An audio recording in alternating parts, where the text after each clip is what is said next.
we already have a question on Zoom. Maybe we'll start with that one, actually. It's directed to Mei Mei, actually. As a young entrepreneur, how can my team grasp a service design opportunity in the current Hong Kong market that may make little impact but provides distinguishable value to the society? It's a big question. It is.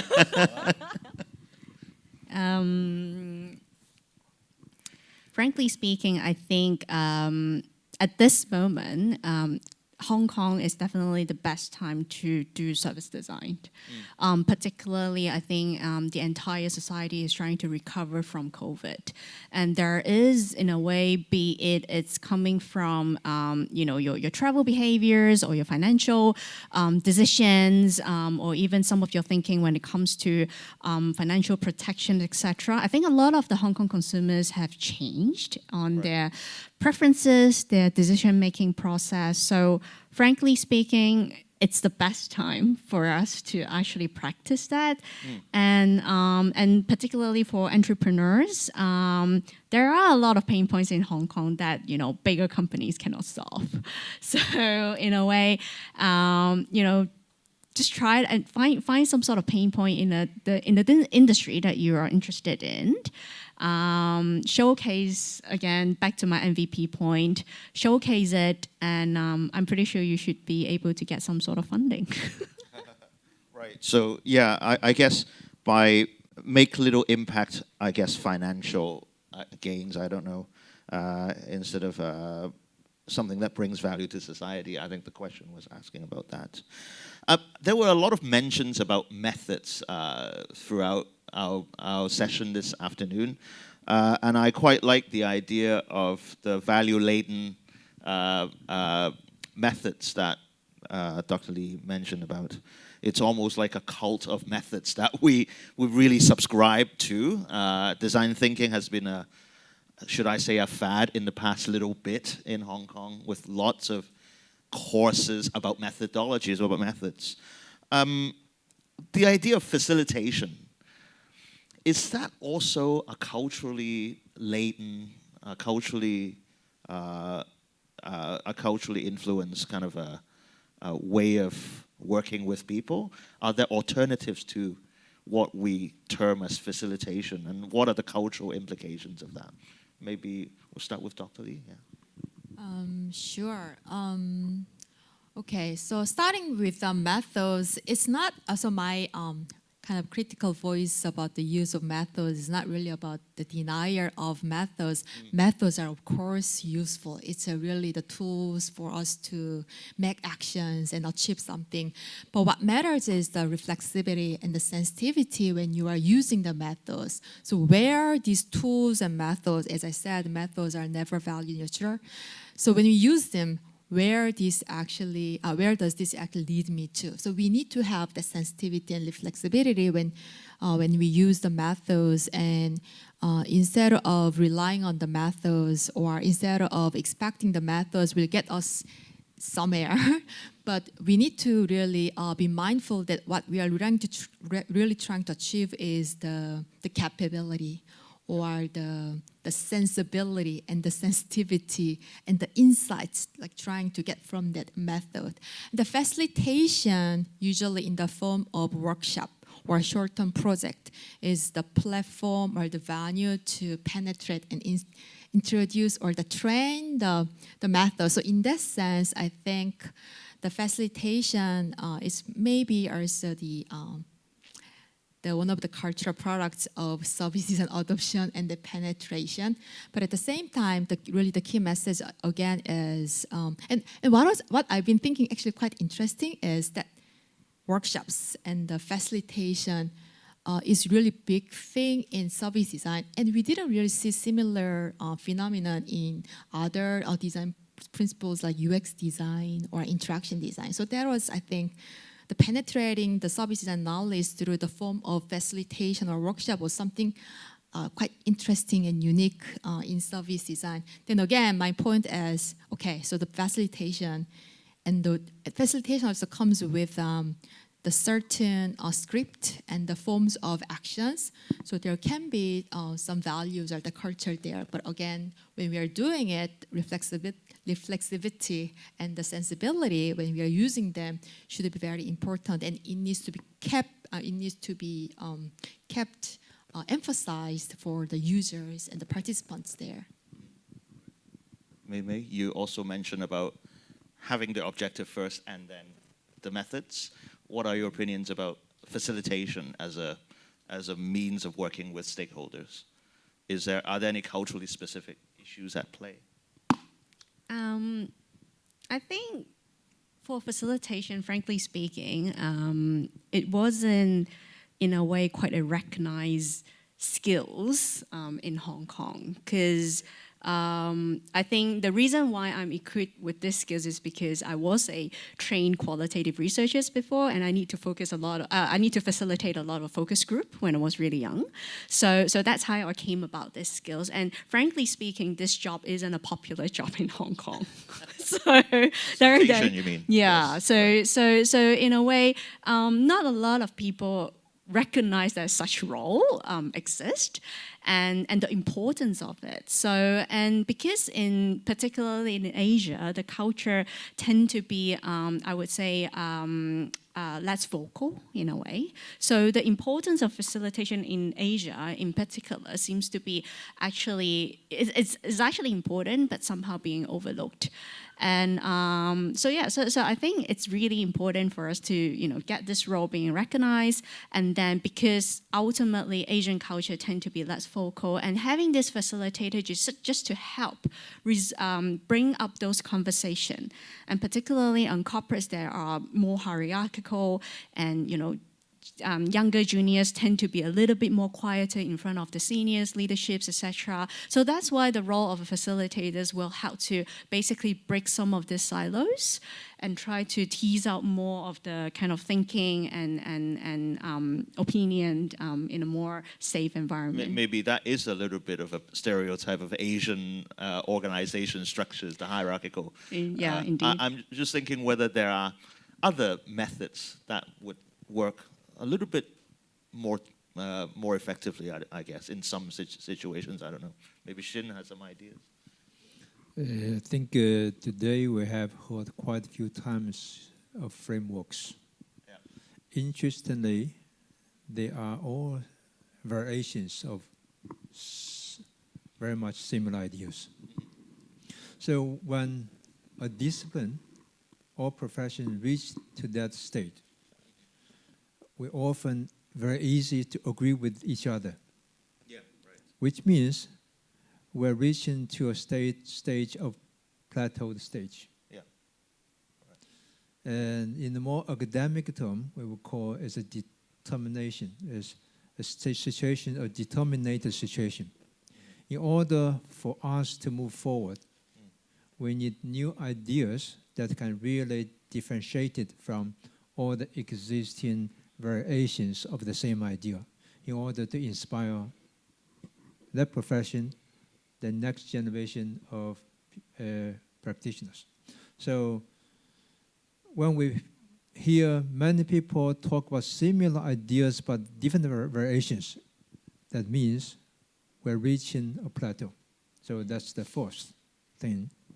So second point I would like to make, for me just personally as a designer, and as an educator, I tell my teammates, my students, you only worry two things, your motivation and your purpose. I don't care anything in between.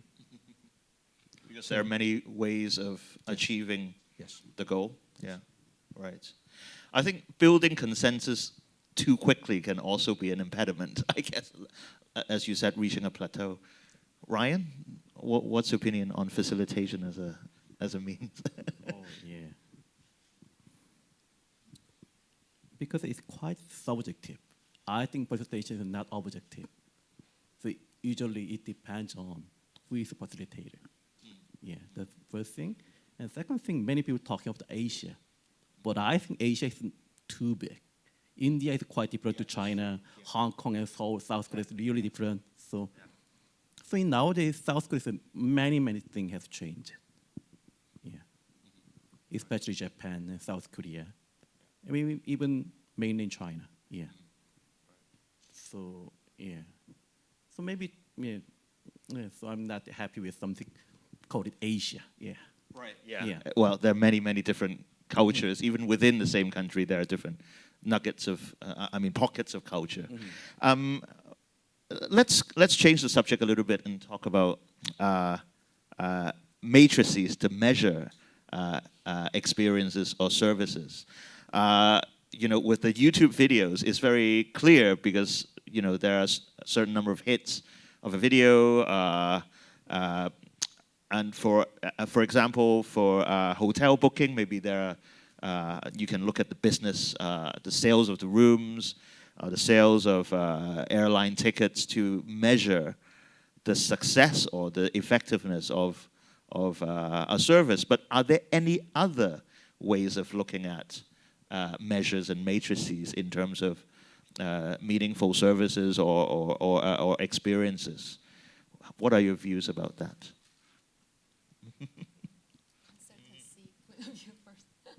Me again. Frankly speaking, it's still a question to be cracked to consultancy like us, as well as a lot of our clients, frankly speaking. And I think that would be like my next 10 years of focus. I think as what you guys said, sales data is definitely one way to measure success of some of the changes we are making on businesses. I think now, because a lot of corporates will do a lot of the digital transformation in the past 10 years, and hence there is a lot of digital measurements that comes along, right? So there will be measurements. It comes to basically your app usages, your web usages, your browse depth, etc., etc. So these, in a way, like even content you send it out, the open rate, click rates, etc. These are all in a way measures on successful interactions with the customers, and obviously those are in a way, I would say, more behavioral kind of tracking. Tracking how the customers interact with your brands. But there will be another layer eventually will include what are some of the direct feedback from your customers, right? So that's how it comes about, qualitative feedbacks, Instead of just hitting the KPIs exactly, in terms of numbers. Exactly, and how we actually put that into a framework so that in a way, we are able to produce that holistic picture to inform the C-suite in terms of how well we are doing overall in a business. I think that will be something interesting to kind of look into in the next 10 years. So kind of like in user research, we do more in-depth interviews with users to find out a little bit more about their experiences. Yeah, and also like that regular way of hearing their feedback, because I think taking Asia Miles as an example, right? We run literally focus-driven interviews pretty much twice per month. And it just helped the entire team to keep track on the sentiments. And if things goes wrong, we should be the first one to actually know what's going on and just quickly go and fix it, right? So that kind of qualitative feedback plus the quantitative feedback, be it is actually just the numbers from surveys or basically behavioral data tracking, etc. To me, it's that holistic kind of one pager to inform our suite that would be really important.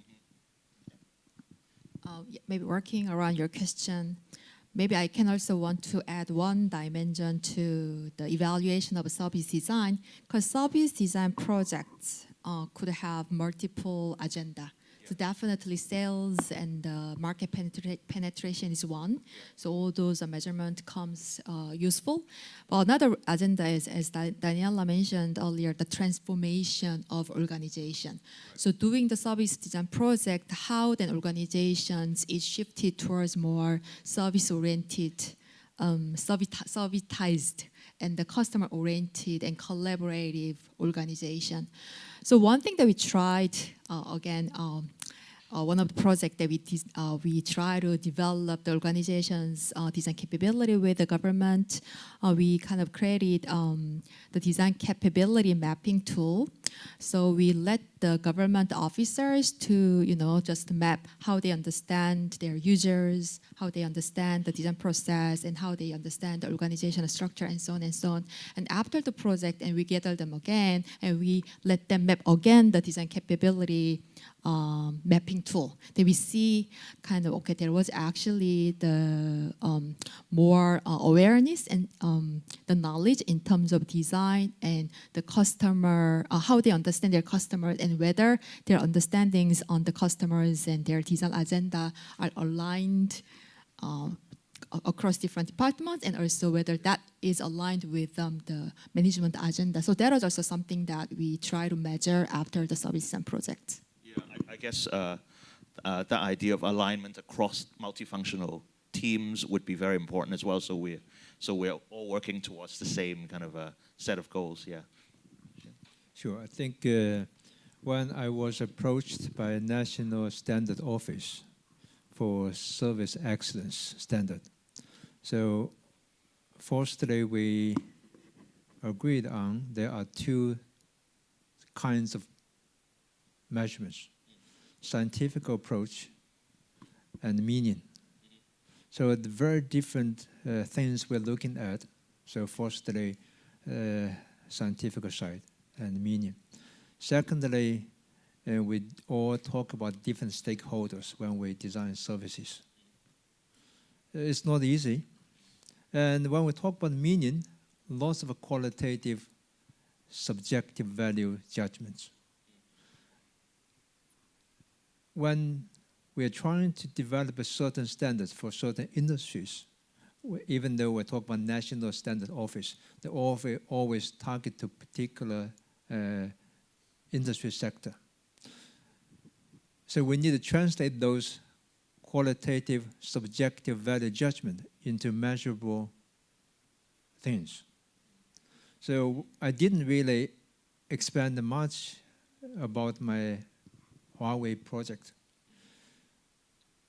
That is actually one example how I tried from micro level usability, the operational level, to macro level social and business growth into 3 levels. So usability, capability in terms of existing business competitiveness, and imagination. So then break those 3 levels into another 3, each into another 3 items, measurable and at least observable. So that was a good method. So could be applied to B sectors of services. So micro, the macro, scientific, and meanings. So multiple dimensions. Yes. Yeah. Not and also just, need to be measurable, observable. Right, observable as well. Ryan, how, from a content creator and IP creator point of view, how do you see matrices and KPIs other than the quantitative ones? Wow, very difficult question. Yeah. In terms of content, it's very hard to get a feedback from the users who don't like my content anymore. Yeah, I could get very positive feedback quite easy, but negative feedback, they rarely talk. So I think maybe I'm not a fan of the interview. I'm more fan of observation or behavior. Observations of their emotions, I guess. I mean, if possible. But even that is a bit difficult, I guess. Yeah, right. I mean, yeah. Maybe we make some eye tracking machine or something. Right. Yes. Yeah. And maybe we have a student. We have a question from a PhD student. The current economic situation is challenging, and clients are facing budget constraints for design projects. Many prominent design agencies, such as IDEO and Frog Design, are grappling with these issues with the issue of downsizing, as we looked at today as well. In light of these circumstances, do you think design agencies need to adjust their business model, and if so, how to do it? Another big question, I guess. Who wants to take up this challenge? As I said, when I was visiting quite a few design schools, not design, but UPenn, their business school, Case Western, their business school, Carnegie Mellon Business and Design School, and Minnesota. I was telling all the business school and the design schools, your education is behind the time. Right. So that's why, same thing for IDEO, Frog, they are behind their time. Yeah. They need to relearn, readjust themselves to the current, to their business side. Basically, apply to understand the business. They all talk about strategic design, sure. Strategic design, you have to understand what the CEO, presidents, CFO, HR director come together every week, what's on their meeting agenda. Mm-hmm. If you don't understand that part of business, don't talk about strategic design. Mm-hmm. And sure, firstly, you understand those strategic decisions, mm-hmm. simply meeting agendas. Mm-hmm. Then understand how design thinking may help those corporate leaders to reframe mm-hmm. their objectives, their problems. Mm-hmm. Right. So there are lots of room for them to catch up, for IDEO, for Frog to catch up. Right. Yeah. Mm-hmm. Yeah, I totally agree with you. Mm-hmm. So in terms of business consulting, in nowadays, even McKinsey, BCG, Bain, they already support. Yeah. Yeah. In terms of maybe Samsung Group in South Korea, yeah. they do never consulting from outside. Right. Yeah. Yeah. Yeah. I think it's quite similar to some design agency. Yeah. Yeah. Right. Well, I guess what Dr. Lee mentioned in the presentation as well, right? The idea that it becomes a plateau after that knowledge has been decentralized. How do you feel about that? Yeah, maybe. So those consultancies and design consultancies, they are threatened. But to my naive and positive perspective, there is always something next. You know, it's just we are talking about service design, and we are not like seeing the limitations and challenges that come together with how we do service design and how the organizations use service design. But as a reaction, I think you might have also seen as a reactions to that fast companies post on IDEO, people really started to post, okay, no, it's not the end of design thinking era, but it's more about the rise of new design directions like planet value-centered design, non-human-centered design, planet-centered design, the design ethics and ethics business, and so on and so on. So, and the organizations will still seek those help and those expertise, especially all this ESG development and so on and so on. And the consultation is, I don't know, from the business perspective, it's still agile and easy to try instead of building an internal team and hiring the internal expertise. So there will be still some next steps and next steps. Yeah, I can't agree more than that. Answering this question from a design consultancy's perspective. So that's also the reason why I want to basically do my speech just now around doing service design right, because fundamentally I agree that it's time for us to move to the next stage already. Yep. So to me, it's like now it's service design 2.0. We have practiced that in the past 10 years. I'm pretty sure we've learned a lot around that. And I think we should be shaping the next generations of service design or design thinking, which in a way incorporating all our learnings and experiences, and hope to bring this to the next level. Yeah, I guess that brings us to the question of education as well, right? I mean, we've gone through so many of these new terms, like Shin was saying, designing interactions, Bill Mortgage's book, I guess. The term was outdated after a year, did you say? You know, these terms come and go, and these fads come and go, and I think there has been a way of thinking where, you know, everybody is the designer with design with a small letter D instead of a capital letter D, and everybody started to think, oh, I know these methodologies, I can use design thinking. I'm a designer. But we are swinging back to another. I guess the pendulum is swinging to the other way. I guess, and I guess the question is, where is the boundary of the discipline, or are there any boundaries anymore between being a business consultant and a service designer, or a design strategist, or a user experience design? These things. Where do we draw the boundary, or do we draw the boundary? If we don't draw the boundary, how do we define ourselves and the services that actual services that we provide to our clients? I don't know. Any thoughts on that? Because it has to do with how we organize ourselves in a university, for example, in education. I think, in terms of boundary, we never really had a boundary.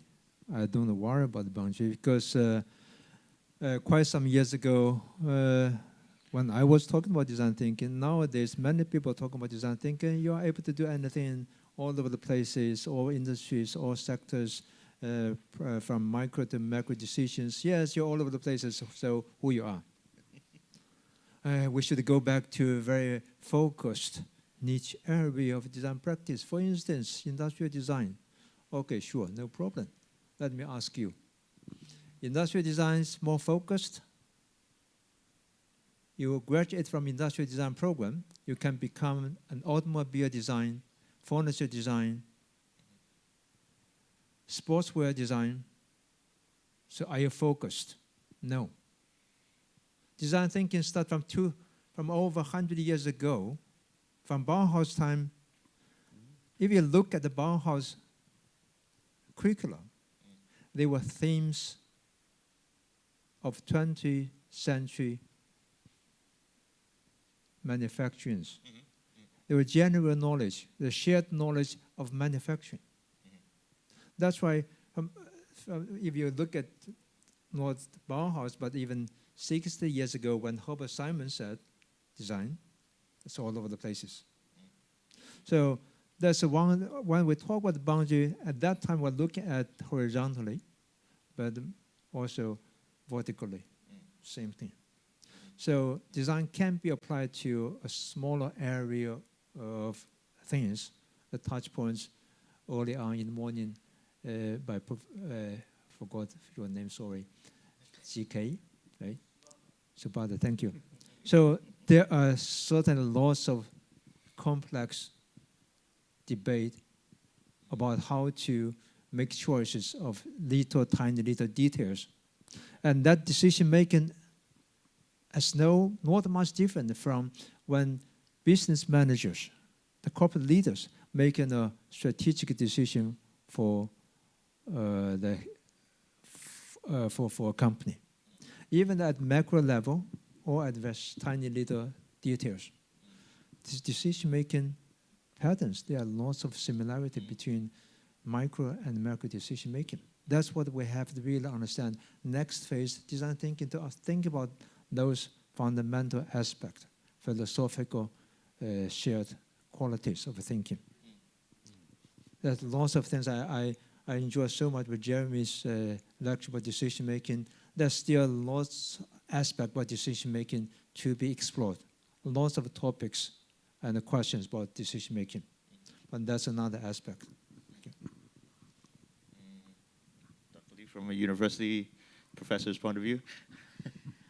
I really don't know. I mean, that's a really, I think that's a big question, and we've been banging our heads for many years around that question. Yeah. It's also like, especially like product design, UX design, visual communication design, they are really the hard core skill sets. But when it comes to service design, it's not really tangible and visible. Right. And from outside perspective, as the Mei said, it looks also a bit like this common sense kind of, or a human nature skill kind of thing. And also looking at all those design thinking certificates and all those professional training education programs and or minors.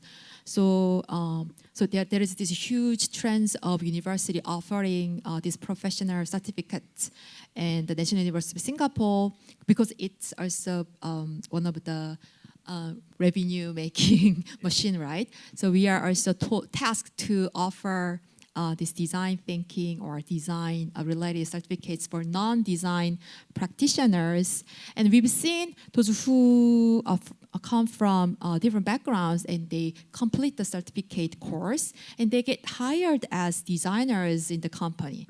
But if designers take the certificate in the business school, will we be hired as a business expertise by the organizations? I don't think so. So accreditation, you know. Yeah, so that's been really the big question that we are trying to also figure out. Yeah, I don't really have the smart thing to say yet. Well, that's a lot of thoughts that to ponder already. Let's have a look at a word cloud that we've generated from all of the speakers' presentation. Can we? Yeah. Oh, okay, that's funny. Design. Well, surprise, surprise. Service. Actually. Oh, right. Customer. People. Yeah. Interesting. Maybe. Something. Okay. All right. Maybe it's about time to wrap up, but do we have questions from the audience, actually, from the floor?